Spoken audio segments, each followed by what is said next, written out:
Oke ya, kita mulai aja. Bismillahirrahmanirrahim. Assalamualaikum warahmatullahi wabarakatuh. Waalaikumsalam warahmatullahi wabarakatuh. Oke ya, kita mulai kuliah.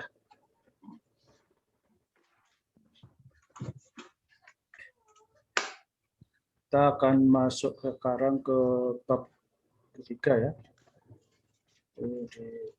Saudara yang sudah punya bukunya bisa lihat di halaman 40. Judul hukum perdata tentang benda dan harta kekayaan. Sebetulnya kalau dalam pengertian hukum, benda dan harta kekayaan itu ya sebetulnya sama ya. Jadi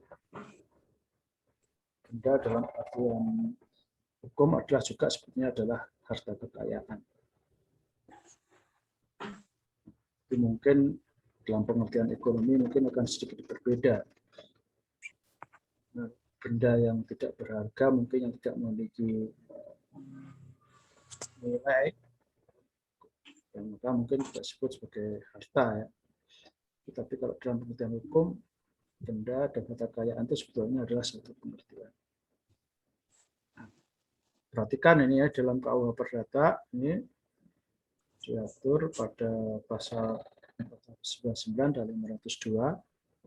Saudara bisa lihat di kitab Undang-Undang Perdata, pengertian benda itu dikatakan sebagai segala sesuatu yang berupa hak dan barang yang dapat dikuasai atau dihaki oleh subjek hukum. Hak ya, dan barang. Jadi hak itu belum tentu dalam bentuk barang.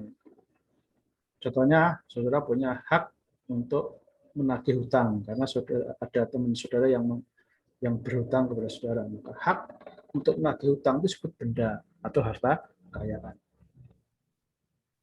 Itu juga kalau saudara memiliki barang ya otomatis ya barang itu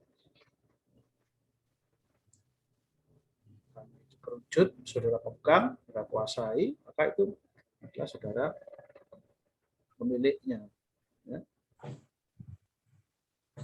Jadi saudara bisa menguasainya, bisa memilikinya, bisa menghakinya, maka itu sesuatu itu disebut benda. Baik wujudnya dalam bentuk hak atau dengan kata lain tidak berwujud barang dan dalam bentuk barang.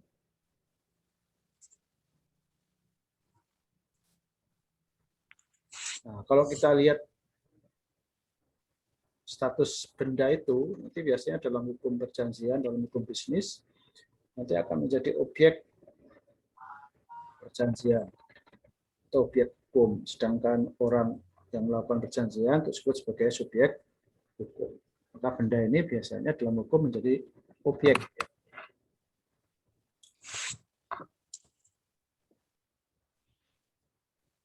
Oke ya, karena kita akan lihat bagaimana benda itu nanti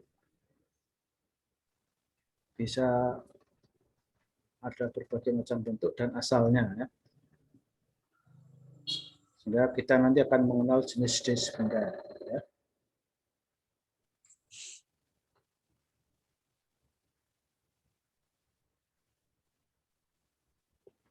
Jadi kalau sudah perhatikan maka nanti dalam artian benda ini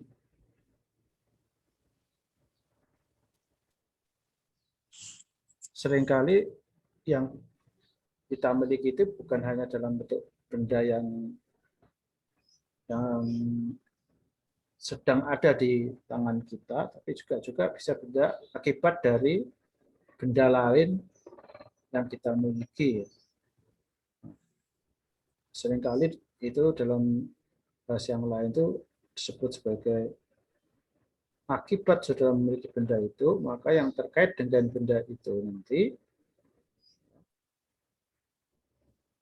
itu bisa juga menjadi hak milik saudara. Nah, itu yang kemudian disebut oleh pelekatan ya, yang melekat dengan benda itu. Nah, yang melekat benda itu apa? Seperti contohnya, makanya kalau saudara punya binatang peliharaan, maka ketika nanti saudara miliki binatang itu dan kemudian saudara pelihara lalu dia melahirkan anak, maka anaknya itu juga bisa menjadi milik saudara.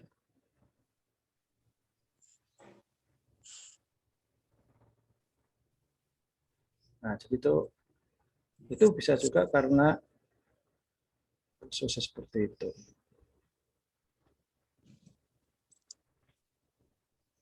Nah, bisa juga tumbuh-tumbuhan dan sebagainya.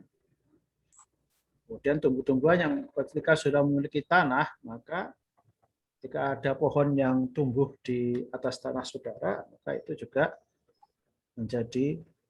bisa menjadi milik saudara. Itu sering juga disebut sebagai hasil alam atau hasil usaha. Yang hasil usaha itu mempunyai saudara ternakkan tadi kan, itu nanti hasil usaha. Tapi kalau ada yang tumbuh dengan sendirinya, maka itu disebut sebagai hasil alam.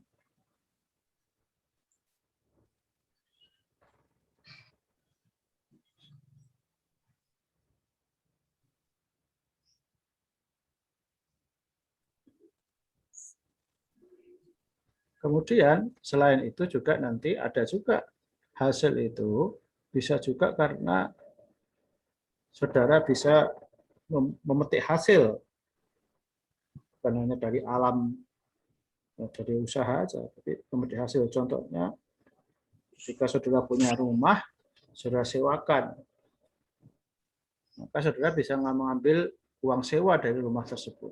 Maka itu juga disebut sebagai hasil. Ya. Juga kalau kita saudara investasi, ya, uang di pasar modal, ya, menyimpan uang di bank, nah, itu juga disebut sebagai hasil.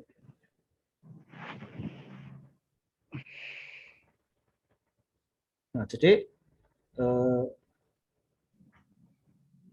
benda yang kita miliki itu atau disebut sebagai barang yang kita miliki dalam bentuk barang atau hak itu nanti bisa ada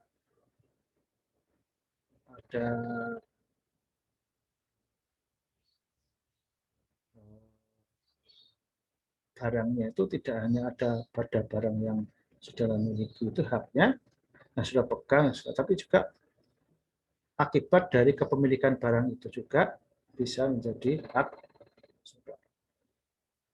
Nah, akibat itu bisa karena sebab tadi pelekatan, bisa juga karena hasil dari benda tersebut.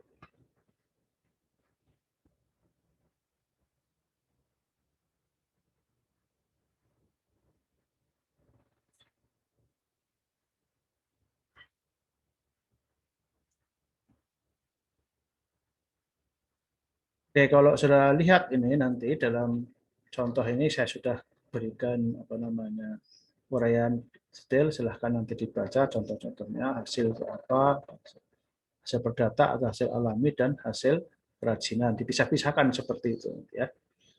Kemudian kita lihat jenis benda dan harta kekayaan. Jenis-jenisnya ada apa saja.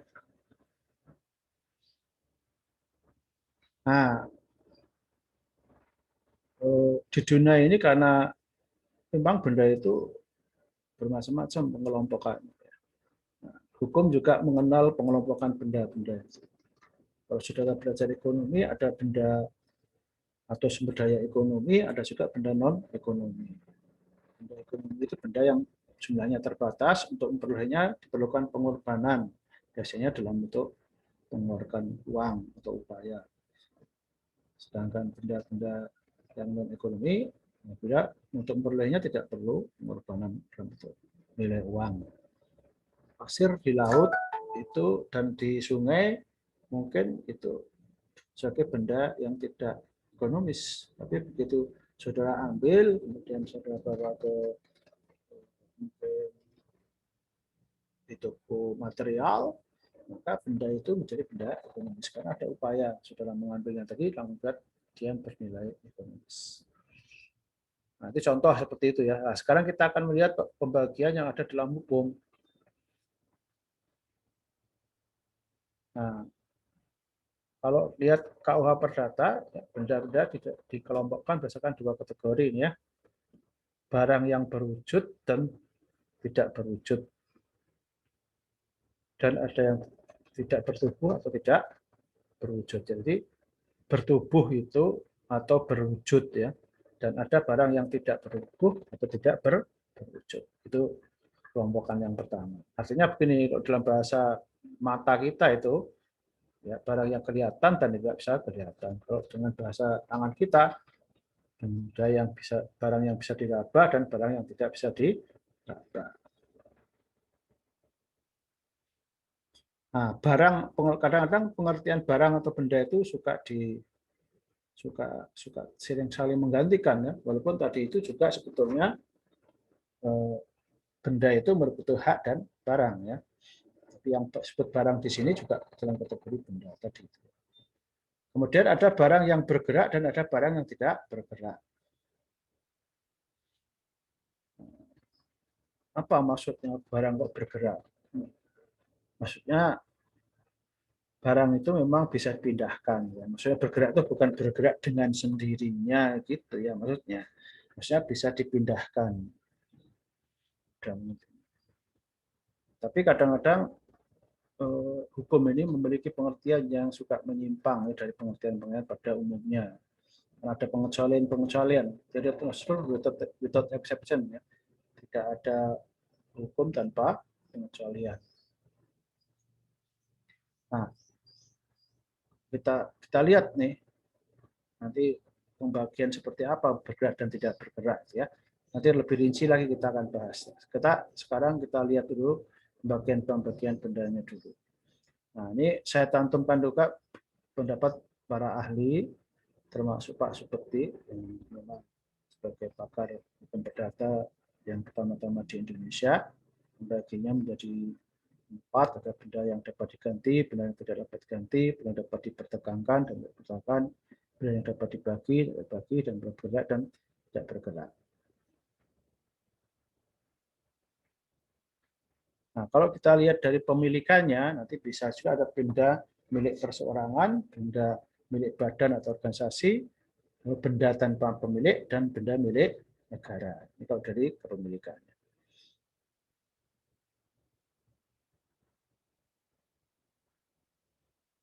Nah, ini saya jelaskan tadi yang ekonomi sudah ya. Kemudian kita lihat penjelasan mengenai benda tidak bergerak. Nah, benda tidak bergerak ini intinya ya seharusnya itu memang tidak bisa digerakkan, tidak bisa dipindahkan. Dalam pengertian bahasa itu begitu. Tapi kadang-kadang dalam pengertian hukum juga ada pengecualian bahwa benda yang bisa dipindahkan itu kadang-kadang diberi status sebagai benda tidak bergerak. Karena apa? Nah, karena hukum. Nah, untuk kepentingan hukum. Seperti contohnya kapal laut yang besar, ya, yang di atas 7 metrik ton, gitu ya, ukurannya itu ya. Nah, itu disebut sebagai benda yang tidak bergerak karena ditentukan oleh hukum.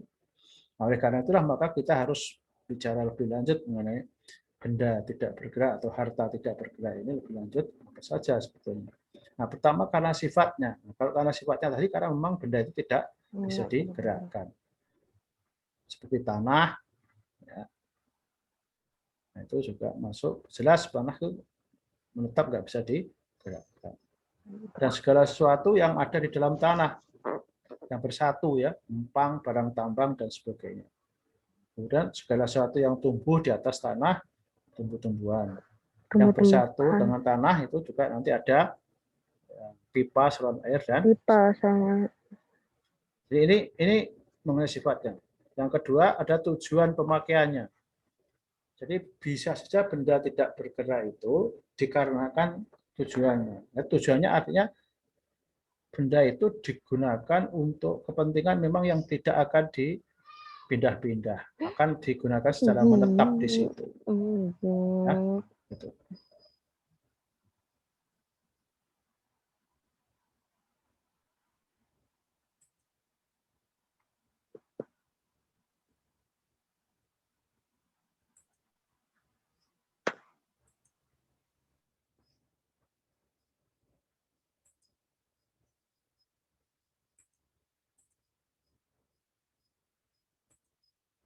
Ya, jadi kemudian yang kedua, ya, itu tujuan pemakaiannya tadi. Nah, contohnya apa? Contohnya adalah di pabrik itu, pabriknya itu sendiri, karena dia bangunan mungkin, dan di atas tanah, bangunan di atas tanah yang ditanam di atas tanah itu ya, maka disebut sebagai bangunan itu sebagai benda bergerak. Tapi di dalam pabrik itu nanti bisa aja ada barang yang bergerak, ada barang yang tidak bergerak. Nah, kemudian peralatan-peralatan mesin-mesin yang memang tujuannya untuk ditaruh di pabrik, tidak untuk dipindah-pindahkan, dipakai di situ dengan menyatu dengan pabrik, maka itu bisa juga disebut sebagai benda yang tidak bergerak. Ya. Ketel uap, ya, ketel kukusan, ya, tempat api, ya, jambang, tong, dan sebagainya, mesin-mesin yang ada itu bisa juga masuk di dalam situ. Ini kalau contoh-contohnya yang ada di KUA Perdata itu masih dengan bahasa-bahasa yang zaman dulu ya. Kemudian ada juga benda yang ditentukan karena undang-undang. Ya. Nah, itu ada kapal laut tadi sudah saya jelaskan ya. Yang memiliki bobot 7 gross ton. 8 tonnage gitu ya. Gross ton itu yang kapal besar itu ya berukuran 7 gross ton atau lebih tentu saja ya. Batasannya itu 7 gross ton itu ya. Nah, itu juga walaupun kapal itu bisa digerakkan, bahkan bisa bergerak dengan adanya mesinnya dan sebagainya, tapi dia disebut sebagai benda tidak bergerak. Kemudian yang berikutnya ada hak atas tanah. Hak atas tanah itu oleh undang-undang nanti disebut sebagai benda yang tidak bergerak. Nah, nanti kita bicara hak atas tanah itu apa saja ya. Oke, jadi itu contoh dari benda-benda yang tidak bergerak, jenis-jenisnya. Detailnya nanti silahkan dibaca sendiri. Kemudian yang berikutnya kita lihat benda bergerak. Benda bergerak juga dikelompokkan menjadi dua ya, karena sifatnya karena ditentukan oleh undang-undang. Ya, kalau benda tidak bergerak itu ada 3 tadi ya. Pertama karena sifatnya, yang karena tujuannya, dan yang 3 ditentukan oleh undang-undang. Sedangkan benda bergerak dikelompokkan jadi 2 lagi, karena sifatnya dan karena ditentukan oleh undang-undang. Ya, karena sifatnya memang bisa benda gerak. Contohnya sudah punya pulpen, ya itu kan bisa dipindah tangan dengan mudah ya, di rumah dan sebagainya. Sedangkan yang ditentukan oleh undang-undang, nah itu hak atas bunga, saham, hak cipta, hak piutang dan sebagainya itu hak-hak yang hak tagihan gitu ya biasanya. Hak cipta, hak piutang itu semuanya masuk dalam kategori benda bergerak. Nah, nanti juga sudah nanti kita belajar namanya hak milik kekayaan industri ya, HAKI ya. Itu ada hak merek, hak cipta, hak paten dan sebagainya. Itu semuanya masuk dalam benda yang bergerak.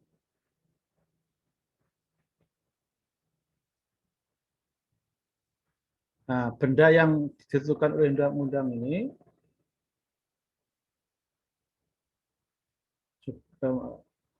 oleh KUH Perdata itu juga membedakan benda bergerak itu ada yang benda bergerak habis pakai dan benda bergerak yang tidak habis pakai.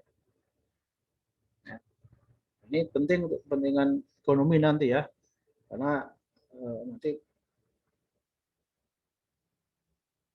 apa namanya bermanfaat untuk mengetahui ini berdasarkan akuntansi nanti atau pengertian ekonomi nanti ada perbedaan perlakuan dalam pengenaan biaya ya, biaya ekonomi, biaya produksi dan sebagainya. Nah, ada benda bergerak habis pakai artinya itu yang maksudnya ya dipakai sekali habis, tidak bisa digunakan lagi. Ya, kertas contohnya. Begitu kertas itu sudah kertas untuk mengetik, begitu sudah digunakan untuk mengetik habis, maka dia nggak bisa digunakan ngetik lagi. Kita harus pakai kertas yang baru, tinta, bahan bakar dan lain-lain. Bahan yang bisa dipakai berulang-ulang, ya, Itu disebut bahan habis pakai seperti perabot, meja, kursi dan sebagainya, ya. Mesin dan sebagainya itu ya.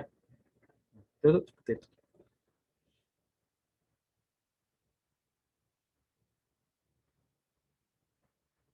Nah, sekarang apa manfaat kita membedakan benda bergerak dan benda tidak bergerak itu? Nah, ini penting buat hukum maupun nanti secara ekonomi ya.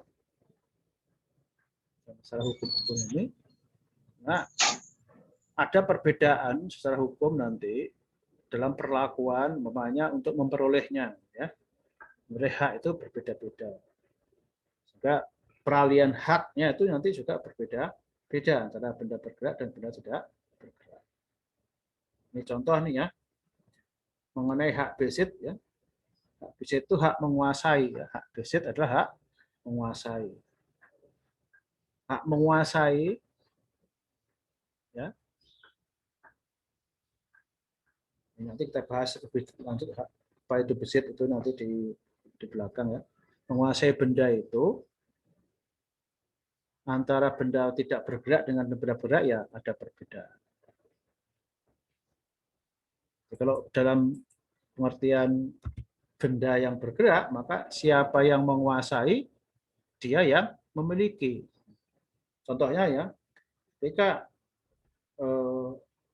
seorang memegang uang, maka uang itu kalau tidak ada yang melakukan penuntutan nanti ya, itu menjadi milik orang yang memegang itu.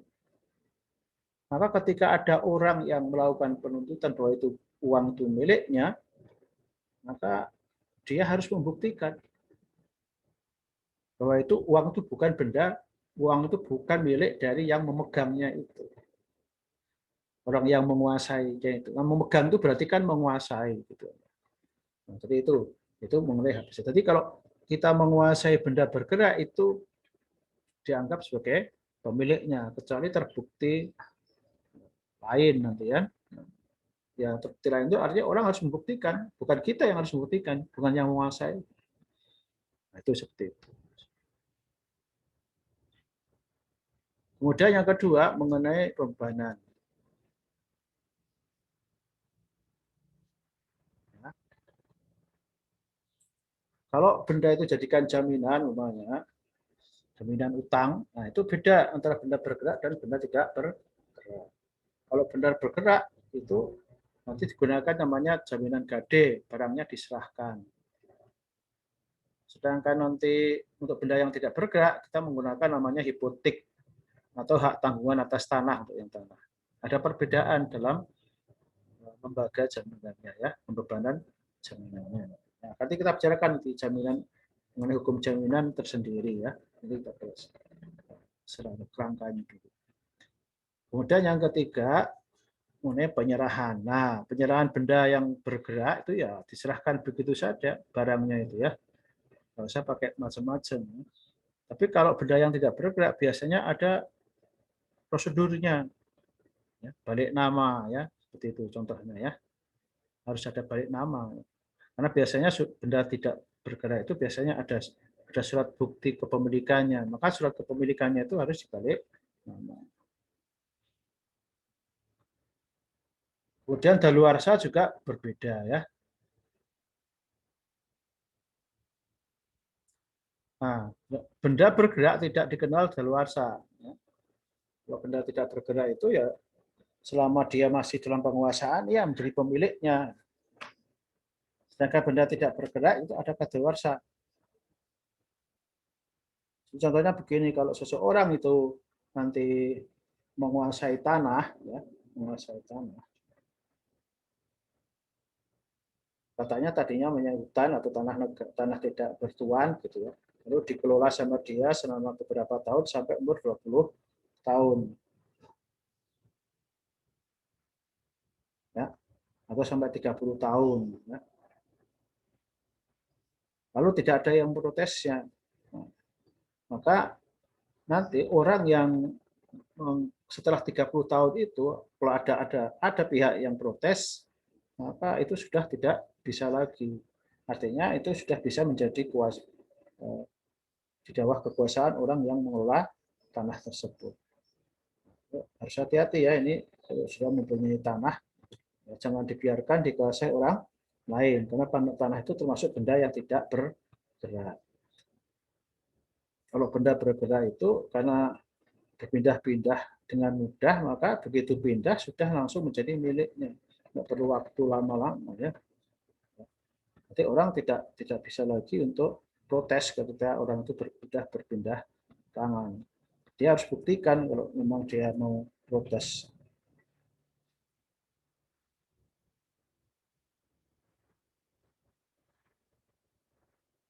Ya, jadi itu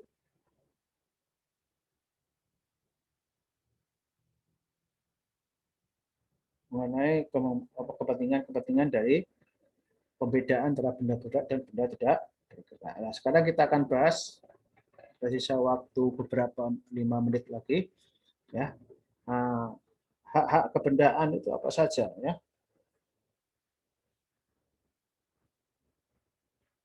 Kita bicara bukan jenis bendanya, tapi hak yang melekat pada benda. Ya kan, tapi benda itu bisa meliputi hak, bisa juga meliputi barang atau bendanya.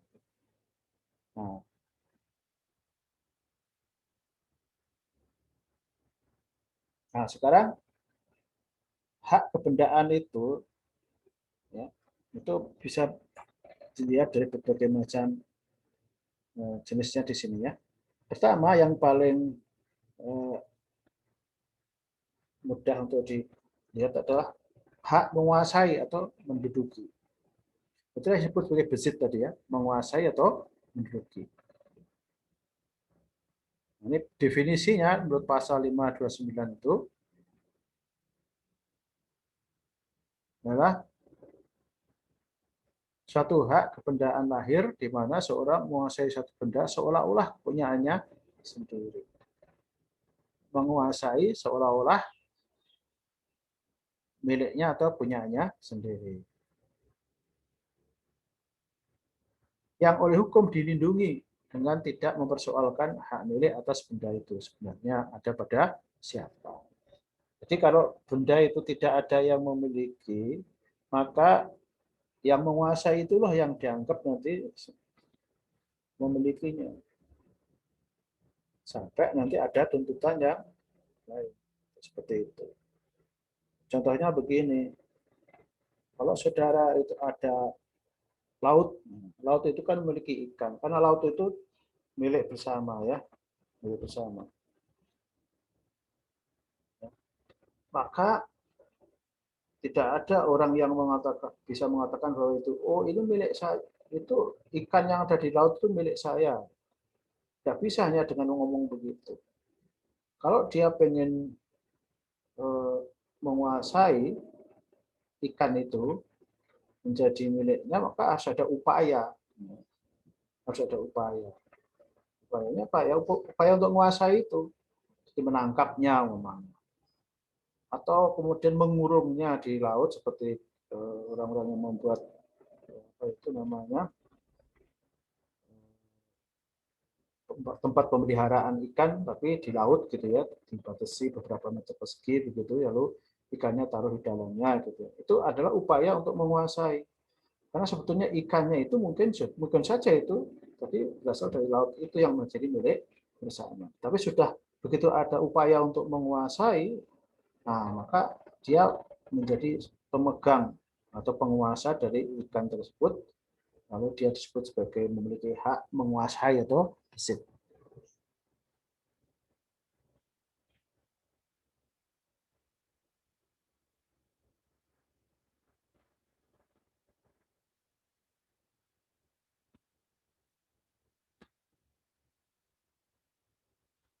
Nah, contoh-contoh yang lain dalam hubungan perjanjian, namanya saudara memiliki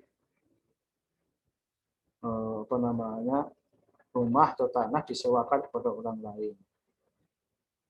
Maka orang lain itu walaupun dia yang menyewa itu tidak menjadi pemilik, dia menguasai tanah tersebut atau rumah tersebut selama dia menyewa. Nah, seperti itu kan ada hak menguasai ini ya.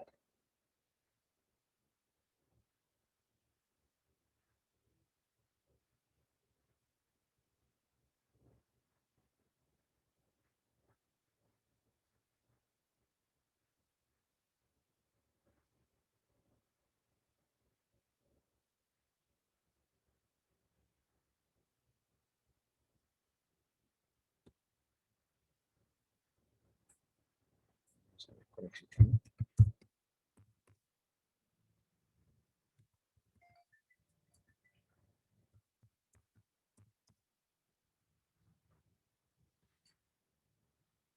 Ya, jadi itu mengenai gesit.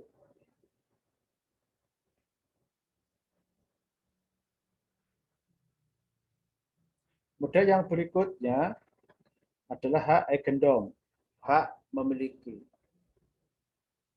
Nah, hak memiliki ini termasuk hak yang mutlak kalau dalam bahasa orang Barat itu ya, hak yang paling tinggi yang ada dalam suatu benda yang dikuasai oleh seseorang itu ya. Hak milik namanya. Nah, hak milik ini bahkan ini bisa dipertahankan kapan saja dan pada siapa saja. Karena kalau hak menguasai tadi itu ada batasannya. Tapi kalau hak milik ini sudah mutlak ya. Jadi seakan-akan itu pemilik ini ya kalau sudah disebut sebagai pemilik mau diapakan benda itu terserah dia. Mau dirusak, mau diapakan ya. Walaupun nanti dalam ketentuan undang-undang merusak hak milik sendiri itu juga ada larangannya. Contohnya nanti mengenai tanah ya. Menterlantarkan tanah, merusak tanah itu nanti bisa jadi persoalan hukum nanti. Walaupun itu milik sendiri. Karena ada benda-benda tertentu, barang-barang tertentu, hak-hak tertentu itu yang memiliki fungsi sosial, ya seperti itu. Seperti hak tanah itu kalau sudah lihat di Undang-Undang Agraria itu ada asas kemasyarakatannya ya, sehingga dia memiliki fungsi sosial untuk tanah.